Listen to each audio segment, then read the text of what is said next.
La circulation à la fin du mois d'avril a particulièrement été perturbée. Vous vous souvenez certainement du 25, un jeudi noir en termes de trafic. Ce jour-là, plusieurs événements causent de gros ralentissements, comme ce camion bloqué dans la liaison marquée après avoir arraché un câble. Cause qui vient s'ajouter à d'autres, comme l'effondrement du mur sur la moyenne corniche, le véhicule en feu dans le tunnel de l'A500, les installations du Grand Prix et la forte présence de voitures de vacanciers venus de France et d'Italie. Des mesures ont alors été prises rapidement au Centre intégré de gestion de la mobilité. Depuis, des décisions d'un caractère exceptionnel ont été prises. Elles ont été exposées au cœur du CIGM, justement, par le ministre d'État et le conseiller de gouvernement ministre de l'Équipement, de l'Environnement et de l'Urbanisme. Nous allons accélérer et reporter certains travaux de voirie.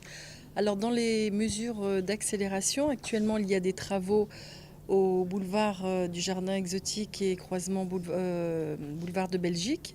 Ces travaux-là qui devaient se terminer au préalable le 10 mai, puis on a pris un petit peu de retard puisqu'on a dû arrêter les travaux pendant une semaine pour la venue du président chinois. Donc devaient se terminer le 17 mai, ils seront terminés le 10 mai. On va prendre des mesures exceptionnelles pour permettre aux différents concessionnaires de venir travailler en dehors des heures d'ouverture normales dans les chantiers. Ce sont des travaux non bruyants et ça va permettre de gagner du temps.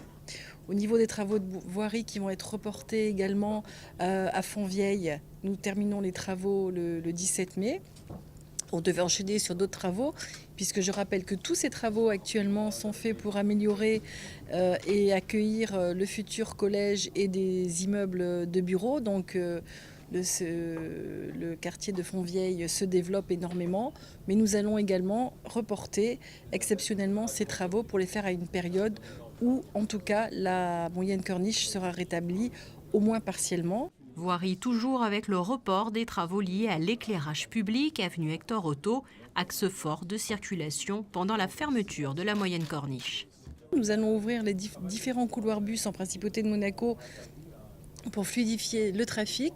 4 couloirs bus, celui de l'avenue d'Ostende, celui de l'avenue Albert Ier, également entre la place d'Armes et le rond-point canton extérieur et la rue Grimaldi. Et nous remercions les exploitants de ce petit train qui d'eux-mêmes ont bien voulu accepter de ne pas faire tourner ce petit train qui est un petit peu impactant au niveau de la circulation.